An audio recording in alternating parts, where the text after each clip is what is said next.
नैनं छिन्दन्ति शस्त्राणि नैनं दहति पावका न चैनं क्लेहयन्त्यापो न शोषयति मारुतः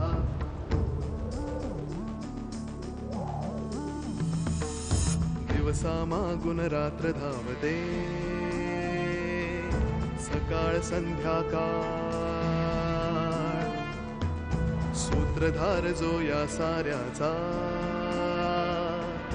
नामतयाचे काय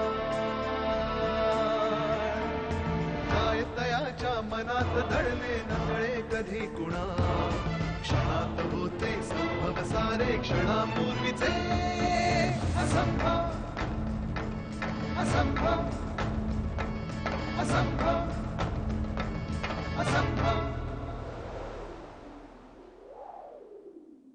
काय नाही, त्याची स्मृती गेली होती, ट्रीटमेंट चालू होती. कोणाकडे? तो तुमचा प्रश्न नाहीये. यासाठी काही ट्रीटमेंट किंवा औषधं? नॉट ॲट ऑल, गरजच नाहीये. मी विचार करतोय ही केस मागे घ्यावी. पण भीती एवढीच वाटतीये, जे पहिल्यांदाच घडलंय ते शेवटचं ठरू नये, आणि तोच तनिष्काचा डाव आहे. नको, तिथे नको ना बाबा, तुम्ही नका जाऊ मला कुठे सोडून.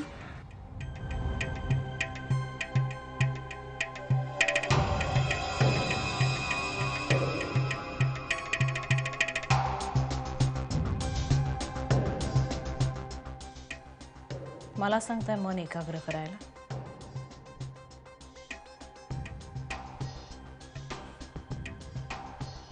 तुमचं काय चाललंय?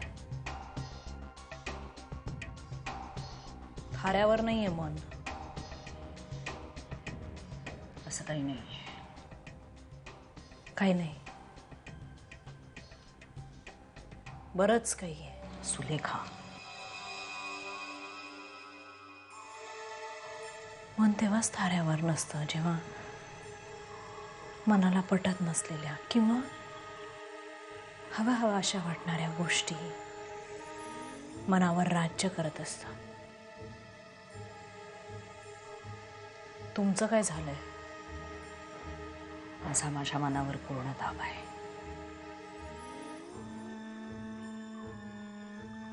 माझ्या मनावर आजपर्यंत ना कोणी राज्य केलंय ना यापुढे करेल.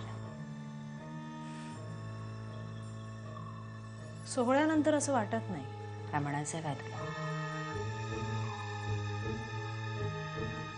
हा सोहळा माझ्यासाठी सुवर्ण संधी होती, जी तुम्हाला तिथे पाठवून मी मातीमोल करून घेतली. असंच होतं. तर संधी तेव्हाही मिळाली होती जेव्हा प्रियाच्या मनाचा ताबा घेतला होतास. तेव्हा काय झालं? तेव्हा मी एकटी होते.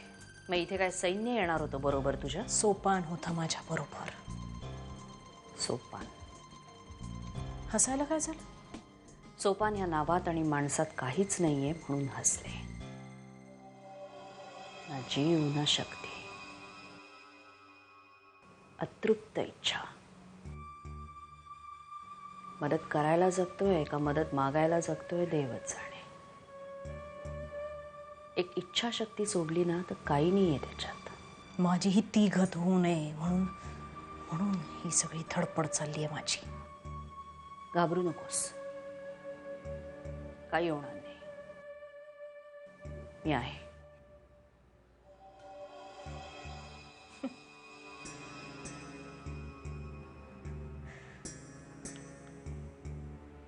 म्हणून तर घाबरतीये सुलेखा. माझा आता माझ्या सावलीवरही विश्वास राहिलेला नाहीये. यापुढचं युद्ध मला कोणालाही कुबडी म्हणून वापरून लढायचं नाही. मग लढ ना. आधी रांगायला शिक, मग पायावर उभी राहा. चालायचा प्रयत्न कर. जमलं तर धावायचाही प्रयत्न कर. आणि मग उडण्याची स्वप्न बघायची. कळलं?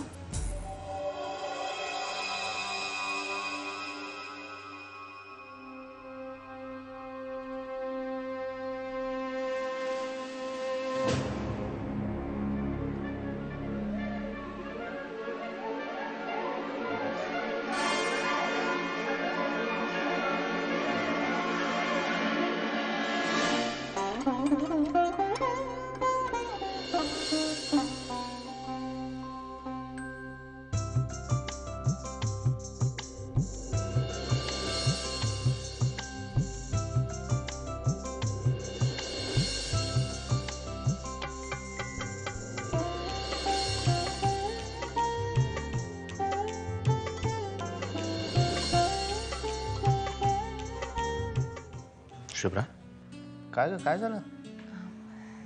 काही नाही. शुभ्रा, काय चाललंय तुझ्या डोक्यात? आदिनाथ, तुम्हाला सांगायचंच राहून गेलं. यावेळी वाड्यावर मला एक वेगळाच अनुभव आला. वेगळा अनुभव म्हणजे? अगं, मी सुद्धा विचारेन म्हणत होतो. काय झालं होतं तुला? आदिनाथ, आत्तापर्यंत मला गेल्या जन्मातली माणसं दिसली होती, पण यावेळी सोहळ्यात मला... सोहळ्यात काय शुभ्रा? आदिनाथ, आपल्या वाड्यावरचा सोहळा फक्त या जन्मातल्या माणसांचा नव्हता. त्यात महादेव होता, गोदा होती, श्रीरंग रानडे होते, अगदी पार्वती सुद्धा होती. त्याचबरोबर तरुण सोपान होता, छोटा दिनू सुद्धा होता. हे सगळे दिसले मला. आदिनाथ, तुमच्या जागी महादेव आजोबा होते, आजोबांच्या जागी छोटा दिनू. आणि सुलेखाच्या जागी? नाही, तिच्या जागी कोणीच नाही दिसलं मला.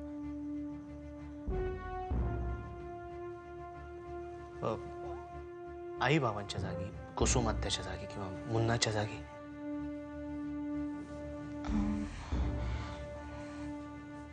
नाही, त्यांच्याही जागी कोणीच नव्हतं. म्हणजे याचा अर्थ फक्त चौघांचाच पुनर्जन्म झालाय. मग त्या जन्मातल्या बाकीच्यांचं काय? त्यांचाही झाला असेल, पण कदाचित ते इथे नसतील. पण मग हे चौघ एकत्र का? आजोबा म्हणतात ना, पुनर्जन्म गेल्या जन्मातल्या चुका सुधारायला किंवा भोगायला होतो, किंवा मग गेल्या जन्मातले हिशोब चुकते करण्यासाठी होतो. काय होत्या त्या चुका? कसले हिशोब राहिले असतील? नाही माहित, पण सारखं वाटतंय या जन्मात गेल्या जन्मातले सगळे हिशोब पूर्ण होणार.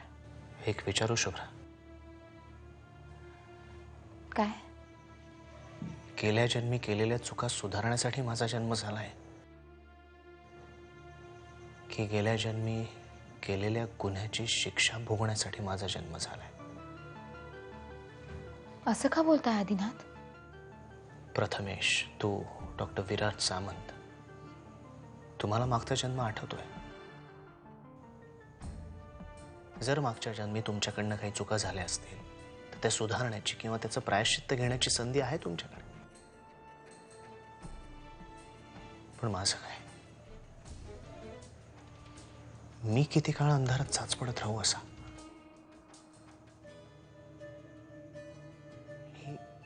ही शिक्षा नाहीये तर काय आहे सांग ना.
काय ग, काय चाललंय? काही नाही ग, असंच आठवणी वाड्यावरच्या. बघू. कॅमेऱ्यात छोट्या छोट्या आठवणी तशाच्या तशा जपून ठेवता येतात ना. किती फोटो मावतात ग यार. आहे तशी बऱ्यापैकी मेमरी, 50 एक मावतील.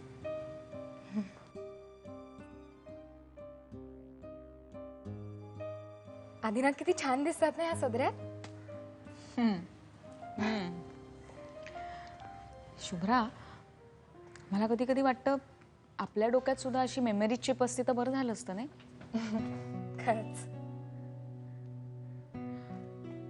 शुभ्रा, तुला जेव्हा मागचा जन्म आठवत नव्हता तेव्हा खूप त्रास झाला असेल ना तुला. खूप. त्यावेळी डोळ्यासमोर मागच्या जन्मातलं काहीही दिसायचं.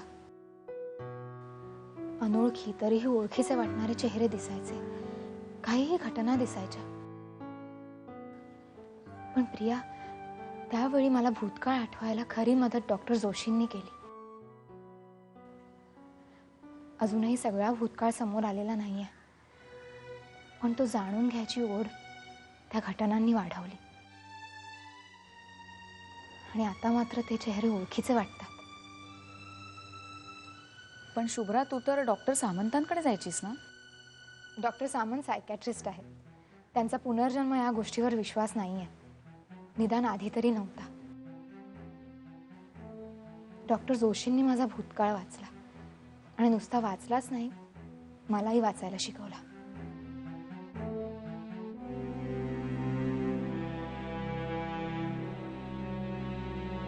मला हे फोटो कॉम्प्युटरवर बघता येतील? हो, त्यात काय झालं. एक काम कर ना, आण ना दादाचा लॅपटॉप. मला तसेही सगळे फोटो ट्रान्सफर करायचे. थांब, आत्ता आणते. ठीक आहे.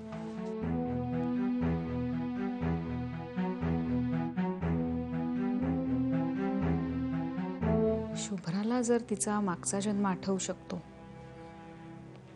तर मला माझ्या या जन्मातला एक दिवस नाही आठवू शकणार. डॉक्टर जोशी, नंबर मिळवायला हवा.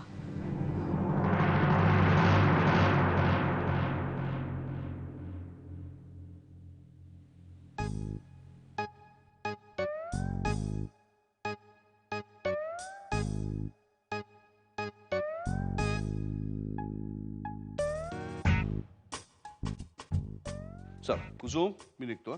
दादा थांब थांब थांब जरा. अरे तू थांब जरा. मला एक मिनिट, हळू बोल.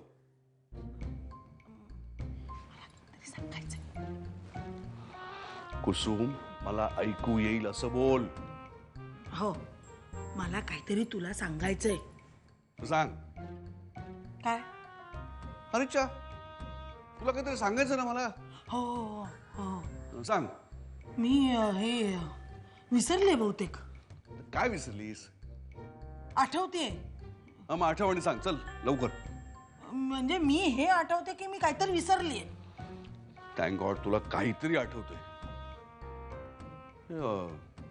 मला चहा द्यायचं विसरलीस का? ते चहा म्हणजे क्लासला जायच्या आधी तू 2दा चहा पितोस हे माहितीये मला, आणि तुझा झालाय तो पिऊन आता.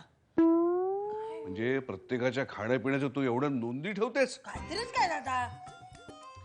मी तुला लेक्चर का देतोय? मला क्लासला जायला उशीर होतोय, मी जातो. आठवलं तर मला क्लासला फोन करून सांग काय ते. हा, नक्की. हे कुसुम, तू एक युक्ती का नाही करत? काय काय? त्या दिवशी तू प्रियाला सांगितलंस ना, सगळ्यात पहिली गोष्ट कुठली आठवते ते आठवायचं. हा, एक एक एक एक एक करत पुढे यायचं, आणि मग कुठली गोष्ट ते आठवतं. कर प्रयत्न, मी निघतो. हो भाई, म्हणजे माझं प्रियासारखं झालंय की काय? हा बाई गो. आठवलं. अरे दादा दादा, अरे वहिनीनी ते अभिषेकासाठी पेठे गुरुजींना सांगायला सांगितलंय. दादा,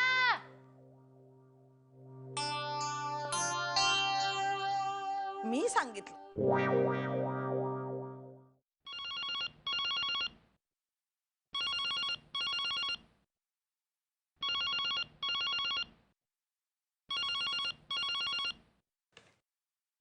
हॅलो, तनिष्का बोलतायत का? कोण? मी शेखर फाटक बोलतोय. कोण? शेखर फाटक, ॲडव्होकेट शेखर. सॉरी, मी ओळखत नाही तुम्हाला. अहो, विराटचा वकील मित्र बोलतोय. बोला वकील साहेब, बोला. खूप छान चाल खेळलात तुम्ही. वकिलांनी त्याची हुशारी कोर्टातच दाखवायची असते असं नाही, नाही का? पण वकिलांनी वकिली दाखवताना नात्यांचा गैरवापर करू नये. मी वापर केला आणि तो तुम्हाला गैर वाटला कारण तुम्ही गैर आहात. मी त्यांची बायको होतात, आता नाही आहात. नसेन, पण ज्या अर्थी त्यांनी माझ्या सांगण्यावरनं केस मागे घेतली आहे त्या अर्थी आपलं कोण आणि परकं कोण हे तुमच्या लक्षात आलं असेल, नाही? मला माहिती आहे तुमच्या हातनं एक केस गेली आहे. डोंट वरी, तुम्हाला आणखीन केसेस मिळवून देईन मी. काहीही गरज नाहीये. माझ्याकडे भरपूर केसेस होत्या आणि आहेत. And for your kind information, ही केस मी एक वकील म्हणून नाही तर एक मित्र म्हणून घेतली होती. खूप छान आर्ग्युमेंट्स करता. शोभताय, विराटचे मित्र शोभताय. थँक्यू. मग आता एका मित्रासाठी मित्र म्हणून तर ही केस सोडाच, पण एक वकील म्हणूनही या केसमध्ये लक्ष नाही घातलं तरी चालेल. ॲडव्होकेट मिस्टर फाटक. लक्षात ठेवीन, नीट लक्षात ठेवीन.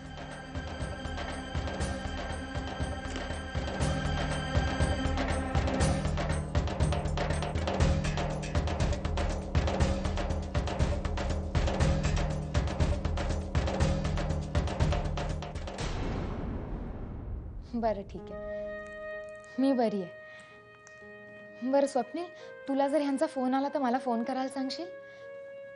उशीर होणार असेल तरी फोन करायला सांगा, म्हणावं मी वाट बघते. बरं ठेवू? अगं मगाशी आधीला फोन लागत नाही म्हणून मी पण स्वप्नीलला केला होता फोन. तू म्हणालीस ना तो त्याच्याबरोबर असेल म्हणून, तर तो आधी स्वप्नील बरोबर नव्हताच. मग आता काय म्हणत होता स्वप्नील? अहो त्यांची मीटिंग ठरली होती पण अचानक कॅन्सल झाली. मग घरी ये म्हणून सांग आधीला. आई त्यांचा फोन बंद आहे. स्वप्नील तेच म्हणत होता बॅटरी लो आहे. अचानक असे फोन बंद कसे होतात ग? आणि मग आता आहे कुठे तो? नाही माहित नाही.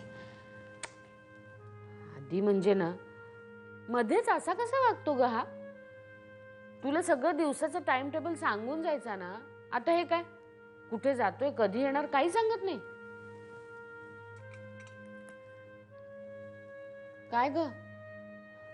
अहो एखादी मीटिंग अचानक ठरली असेल, नाही तर वाटेत कोणतरी भेटलं असेल त्यांना.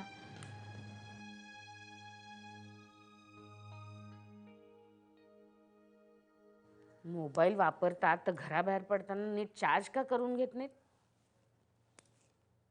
बंद. कसा वाटला सोहळा? फॅन्टॅस्टिक.